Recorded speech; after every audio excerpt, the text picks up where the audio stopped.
Welcome to The Thinking Mind. I'm your host, George Stern, Jr., and today we have another interesting show for you. Our focus is going to be on sports, and particularly injuries that occur during sports at all levels, going from youth sports all the way up to professional sports. And my very special guest today is Dr. John Gallucci. A little background about Dr. Gallucci. He is the medical coordinator for Major League Soccer, which is the United States Professional Soccer League. He is the founder and president of JAG Physical Therapy. He has over 20 years of hands-on rehabilitating treatment for patients and athletes of all ages at every level of athletics, from youth to professional.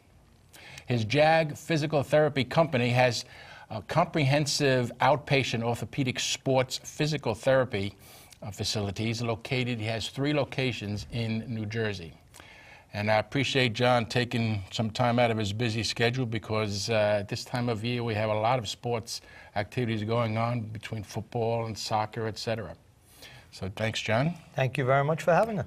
Just as a brief intro for some of you, recent statistics suggest that there are 30 million children and teens participating in some form of organized sports throughout the year. And 3.5 million of these participants get hurt, just at the youth level. So I invited John to come here today to kind of give us some information about sports and training and injuries. So the first thing I want to ask you, John, is right now we're getting close to September, and high school and college and pro football is in swing, as is soccer. And one of the areas of concern is the idea of dehydration. And I wanted you to share some thoughts about that, about the challenge of hydrating. Well, as you said, we are in full swing, usually around August 12th to August 15th.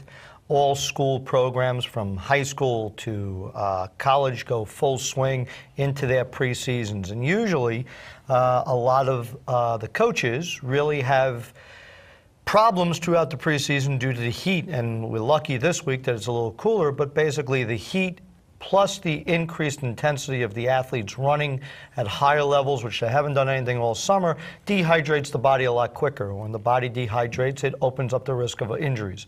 Some of the injuries that you're looking at are simplistic things like a calf strain, hamstring strain, quad strain.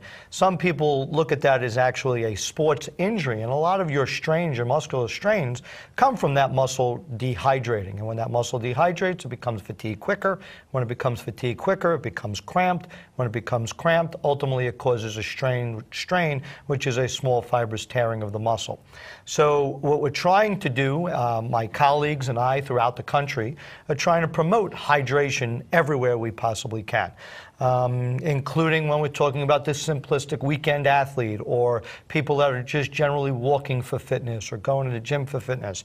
So not only for preseason stuff, we're trying to really push that hydration is a very, very important thing of decreasing the risk of injury in any type of activity. Right now, a lot of my colleagues, such as the athletic trainers, the certified athletic trainers at the colleges, the high schools, and professional sports, we see the NFL right now. The NFL is every single day, 2 sessions a day. They're really focusing on hydration, and we kind of do some simplistic things, and one of those things is we try to hydrate the athlete every 20 minutes, giving them a break and making sure they're getting anywhere between 6 to 8 ounces of some sort of fluid. We prefer water.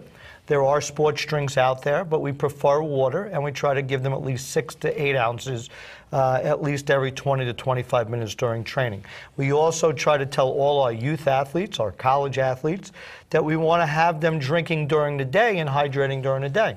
And usually, as all of us have seen from different nutritional things growing up, they talk about 6 to 8 8-ounce glasses a day of some sort of liquid. And again, we prefer water, but there are sport drinks out there. You just have to be careful with the heat in the sport drinks, because the sugar, too much sugar can possibly cause nausea and stomach cramping. So again, that's why we try to push the water. And we're noticing as we're pushing more water, we're getting less and less of those easy strains or those calf cramps and foot cramps not to come during the season. And the athletes are easier practiced and they feel better getting through their preseasons, and brings them into now going into season where they don't have to sit out for 2 or 3 weeks because they sustain this type of injury.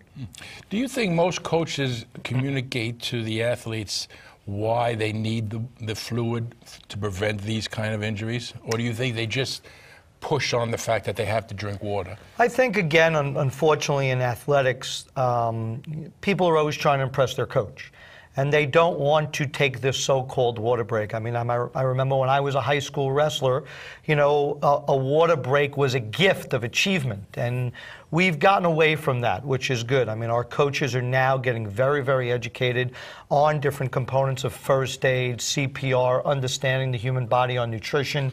If you look at high school coaches across the tri-state area, a lot of them are taking courses that I teach and programs on understanding what is a good preseason regimen of eating, what is a good preseason regimen of hydration. Again, as I said, when I was a high school wrestler, the only time you were allowed to drink was if you achieved the goal. Now coaches are starting to put those water breaks in, you know, so where it used to be more of a 20% was getting a water break, now I'd say more it's 80% are getting the water break. You still have the people that aren't pushing the water, but more and more every year as you're learning more and more about hydration, the coaches, the athletic directors, the athletic trainers are working together to get the kids hydrated, and at the professional level to get the athletes hydrated, because nobody wants to see somebody have any type of health issue just because of a simple thing of hydrating the body. So you're starting to see a positiveness throughout the communities of sport throughout the country, not just the tri-state area. I think a lot of athletes, particularly young athletes, feel they don't need to drink unless they're thirsty, and that's the worst thing you can do, because by the time you're thirsty, you're kind of already in that kind of dehydration state already. Is that true? You want to beat the thirst. Right. You don't, I mean, you know, the biggest thing that nutritionists used to say is, you know when you need something is when you feel a thirst. We try to beat the thirst. We don't want them to get to the point of thirst, because thirst is a symptom of starting to have a dehydrated aspect. So we try to beat the thirst, and that's why we've implemented these so-called water breaks on a 20-25-minute session. If you go to any NFL training right now, the athletic trainers have water surrounding the field. Any Major League Soccer field right now, and we're in the middle of our season, we have hydration all around the field for games, for practices. We have every opportunity. There's water in the goals, not just for the goalie, for any one of the players to run over and hydrate. We have it in our locker rooms. We give information out to the athletes, especially in Major League Soccer. We have posters about hydration. We do rates. We check their urine before and after practice. We check their weights before and after practice. Nobody wants an athlete to suffer an injury, or let alone a life-threatening injury due to hydration. I think that's a good war cry. Beat the thirst. That's it. Beat the thirst. Let me ask you a question also about youth soccer. Now, what should coaches be doing in terms of training and stretching to prevent injuries? What kind of regimen? Well, as you said, I'm an old man in my career, 20 years practicing, and the thing that I've seen and I continually do it, I speak all over the country, I educate all over the country. I'm always with coaches of every type of sport, soccer, lacrosse, football. Because of my background as a medical coordinator in Major League Soccer, I get emails every week. And coaches are always asking the same question. What type of breaks? What type of flexibility? What am I looking about warming up the tissue? What am I doing about hydration? And it's great that coaches are looking for this knowledge. They want to bring in this knowledge. And what's great about it is, I remember 20 years ago when you used to approach a coach and say, hey, listen, coach, you may want to implement this. They used to look at you like you're crazy. Don't tell me how to coach my team. Now coaches are very, very open-minded. They want to hear these things from the athletic trainers, from the physical therapists, to help their kids stay on the field. Coaches now are getting on top of injuries quicker. So simplistic things that they're doing is warm-ups and stretching. Used to be a time that you'd get out of your mom's car or dad's car, or when I was a kid, get off the train. But you get out of the car and you walk to the field and you would stretch for 5 seconds and go into competition. Sometimes you wouldn't even stretch. You'd go right into your practice session. Now coaches actually have 10-minute warm-ups to get the muscle and the body warming, and we recommend that you shouldn't stretch unless you have a perspiration going. You're sweating. So when you're sweating is the best time for you to stretch. And we usually tell athletes and coaches to stretch for about 15 to 20 seconds before practices. And then what's great to see is coaches are putting the kids through sequential practices. 15 to 20 seconds? 15 to 20 second holds of the stretch. Okay? So if you're doing a hamstring stretch, you want to hold for 15 to 20 seconds. I recommend 3 times per body part. So if you're doing a hamstring stretch, you alternate your right, left, right, left, right, left, and you do it for 15 to 20 seconds. And what's good is the coaches are segmenting their practices to actually understand that there's an education part of it, there's a play part of it, and then there's a true stretch conditioning part of it where they'll do conditioning and stretching. And usually post-practice, coaches are doing cool downs, which are great for about 10 minutes, and then they're holding their stretches longer, which is the best way to deter injuries because you gain more elasticity in the muscle tissue. And what happens is you gain a little more elasticity, again, it decreases the risk of injury. And that's what more and more coaches are going towards, and usually your stretches after practice are usually held about 30 seconds. And again, we recommend 3 times per body part. And we're getting a lot of positive signs from it. Kids are coming less and less in the clinic from simplistic strains from training. They're actually coming in with true trauma injuries, which is not that you want to see anybody hurt, but at least you're decreasing the risk of the overuse injuries, the hydration injuries, the simple muscular injuries. And you're seeing it now in Major League Baseball. A lot of Major League Baseball teams have adopted it. Major League Soccer teams have adopted this type of protocol. And you're seeing less soft tissue injuries throughout these leagues. I think also the better athletes tend to be more responsible for their own stretching even before practice, even if the coach comes late or whatever. They're working it themselves. Nobody wants to be hurt, George.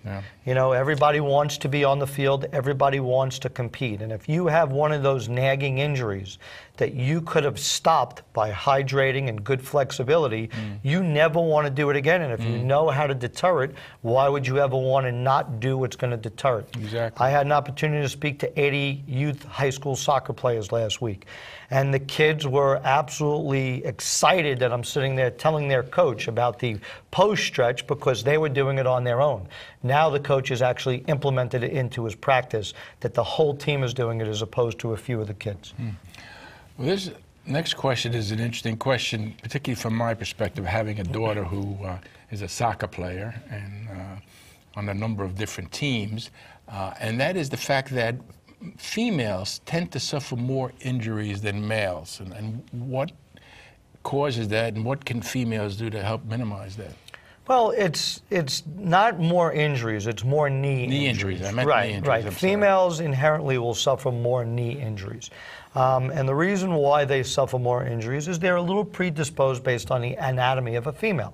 When you look at a woman going through puberty, as their hips start to expand as they become a woman, it starts to set off a Q angle of their leg, their bone, their femur coming down, and I don't want to get that anatomical, that basically deviates the angle going into the knee joint. And when it deviates the angle going into the knee joint, the medial muscle of the thigh doesn't stabilize as well. And because it doesn't stabilize as well, what happens is it predisposes the female to an increased risk of injuries, such as patellofemoral. The kneecap doesn't ride well enough. It causes, most people think that anterior cruciate ligament, ACL tears, are caused by this lack of hamstring and quad strength. And there's a lot of different research out there, and some believe it's because of the Q angle, some believe it's due to strengthening, some believe it's just due to good medial muscle control, but it's really everything together. They're a little bit more predisposed, and in prevention of those programs, there's been a lot of different prevention of knee programs, prevention of ACL. You're never going to ever prevent everything, but my recommendation to all female high school athletes between the ages of 12 to 18 years old is to be in a good lower extremity strengthening program for their quadriceps, hamstrings, the whole lower development of their glutes, their piriformis, their calves, and a good biomechanical assessment and a good program of strengthening. And usually that could take 20 minutes, 3 to 4 times a week. The girls could do it on their own. They could do it with the teams.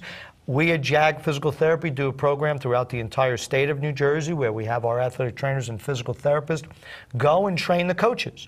And usually we'll go and train the team, we'll train the coaches, and then what we do is the coach will then do this on his own for a couple of weeks, and we go back and we check and make sure it's being done correctly. And the more we get that out, the better we do. And we do that as a free service because we want to prevent the injuries. Again, our goal is to keep kids on the field. And of course, when you work in the pro levels, as I do too, our goal is to keep the athletes playing. But there's no reason why a child should be at risk of injury if we can prevent that risk of injury. Hope that answers your question. Yes, it does. Are you listening? There's a growing concern about the rising number of concussion injuries that are taking place both at the youth level and at the professional level. How serious are these injuries, and what is being done to kind of prevent them and change the way athletes are being treated after experiencing concussion? Well, if you look at the concussion injury, if you look at the research, the reason why you're seeing such an increase in concussion is because we have a lot more people playing athletics.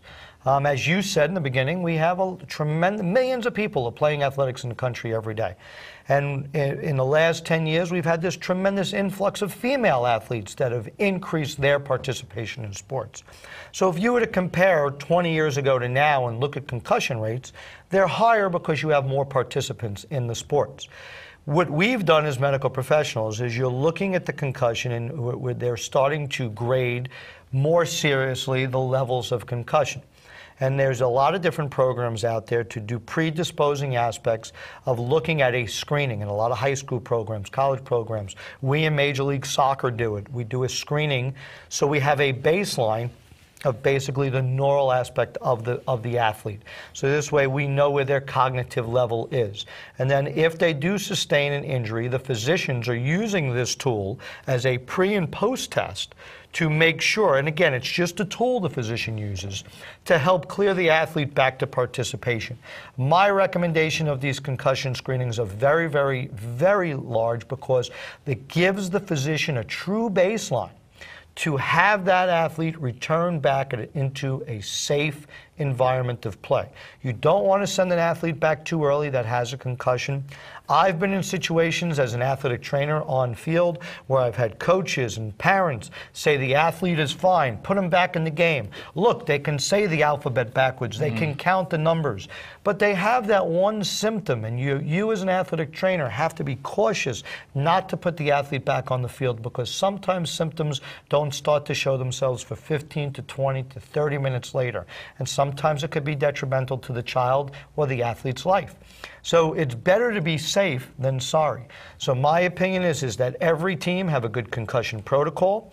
Every athlete at every level have a good screening protocol. We in Major League Soccer use the Impact program, which is a very good program. You basically take a healthy athlete and you screen that athlete. And then if they do sustain a head injury, the physician will give you the time frame of when he wants a secondary exam. A comparison is done, and the physician utilizes it as a tool to move forward. Now, when you say screening, what do you mean, and how can a parent or an athlete go about getting a screening? A lot of your local hospitals have it. The St. Barnabas Healthcare System, Atlantic Healthcare System, both in New Jersey, both of them have it. They even offer some free screenings.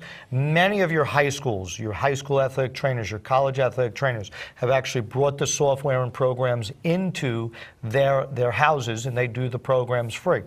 And they'll do it for the schools, for the children for free that participate in their program. Is this a large percentage of high schools? I would say right now in the state of New Jersey, I'm not sure the statistics in New York, but in the state of New Jersey, I would probably say at least 65 to 70% of high schools have this program in their high schools. And I would say probably 90% of colleges along the East Coast are using the program. How about the traveling teams, the traveling soccer teams? Traveling teams are relying on the hospital programs and the community programs. I'm involved with a program in New Jersey, and we see a lot from the traveling clubs. We actually do a cardiac screening and a concussion screening program, and we see it. But I think more and more of your travel clubs are bringing in people with my background to kind of oversee the medical of the program and kind of make sure that the children are ready to play, excuse me.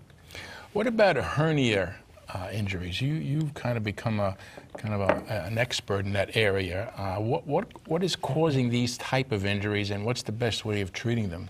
Well, if you look at a sports hernia or a sportsman's groin, depending on what country you're from, here in the United States, we actually titled it a hernia. If you look overseas, they title it as sportsman's groin. If you look at our research versus their research, and if you look at hip pathology versus back pathology, basically, as our athletes are developing more and more, you're getting a tremendous amount of increase of musculature in the groin area and the pelvic area. And because of that musculature, what you're starting to see is fibrous tearings at the attachment of the bone. But you're also, the hernia, or sportsman's groin or sports hernia, is the posterior wall of the femoral triangle becomes thickened. And when it becomes thickened, it catches the femoral branch nerve, and it causes a groin pain, mostly seen in men that go under the testicles, and basically becomes a very uncomfortable thing that men are playing with. It's mostly seen in men. You do have some female cases that have groin pain. But really, when you look at the pathology of a sports hernia or a sportsman's groin, you really need a very good assessment. There's probably about 8 physicians throughout our country and in Europe that really have true diagnostic issues.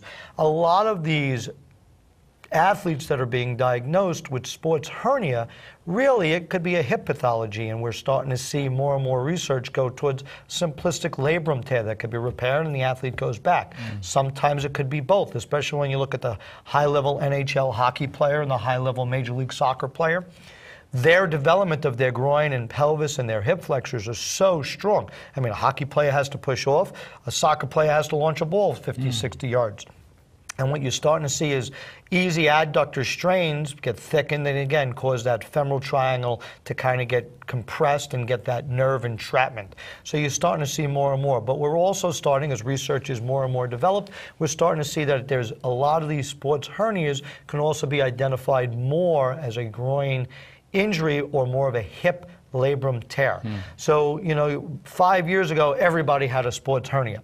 Now you're starting to see more labrum pathology as the diagnostic tools, the MRI slides are getting better pictures. You're actually starting to see a true tear of an adductor, which isn't a hernia, and you're starting to see a labrum tear of the hip, which isn't a hernia.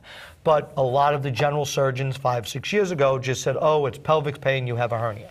But we're starting to go away from that a little bit in sports, and we're starting to look at the whole dynamic and doing more of a differential diagnosis to open up the aspect of looking at the whole pelvis and the hip to truly zone in on what may be causing this groin pain. Because a labrum tear can cause groin pain, sports hernia could cause groin pain, a psoas injury could cause groin pain, and adductor. So there's many things that cause groin pain. Now with all these advanced tests and the physicians are doing their due diligence and research, and we're starting to get more and more different diagnoses than just labeling with a sports hernia. All right, now this is a question that would be appropriate to some of our viewers out there who may not be athletes.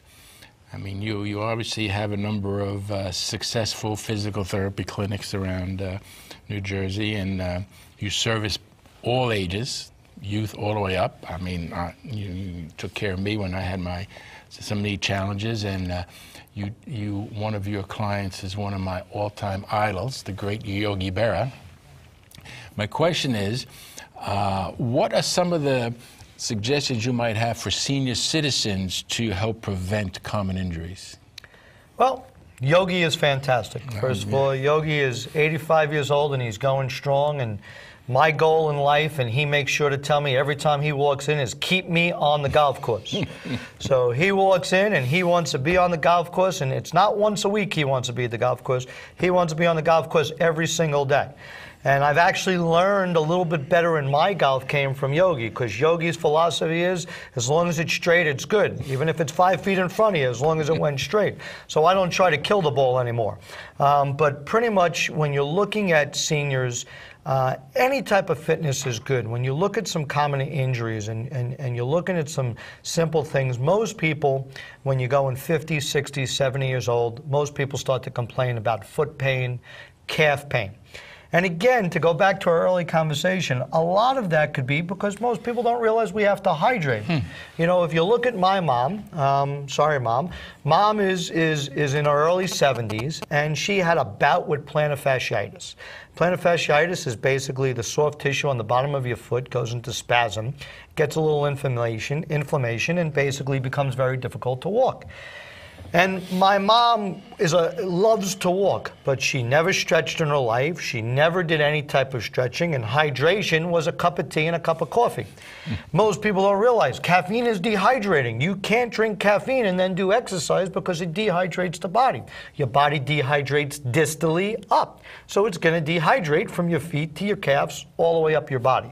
So the most possibility of injury is going to be your feet and your calves. So basically what we did with my mom is we kept her walking, because if we took away her walking, she would have went absolutely berserk.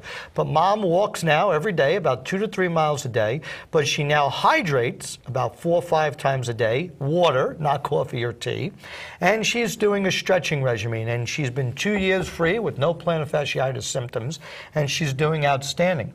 We actually encourage all of our patients, when they come in, let it be a low back pain, a knee strain, an ankle, a calf, we encourage all of our patients to go back to some sort of fitness level. So JAG physical therapy just isn't about getting rid of the injury. We want the patients to stay out of our clinics and prevent further injuries. So we actually take all of our patients when they're close to the end of their rehab, and we kind of bring them out to a home exercise plan that will get them fitter.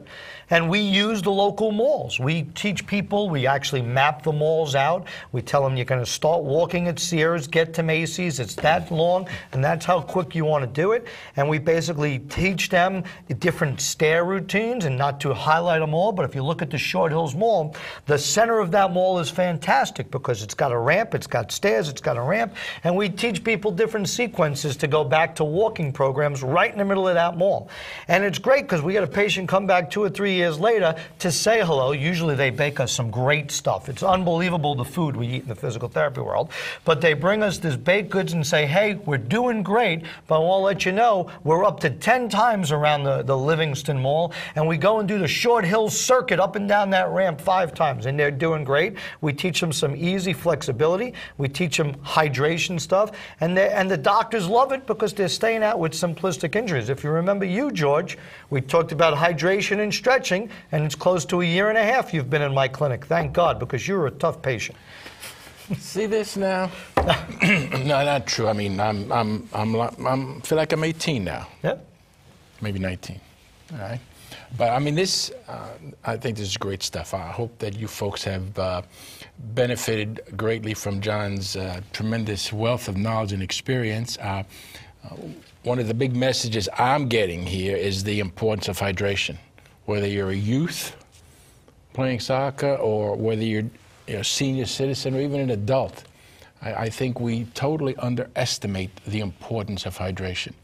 And the fact that you said that dehydration starts from the feet and works its way up the body helps to explain a lot of those strains and stresses that get occurred during injuries during sports. Unfortunately, we're running out of time, John. I greatly appreciate you taking time. Thank you very much. I appreciate it. To help us. And this is George Stern saying you'll make it a good week. Thanks for tuning in, and we'll see you next week.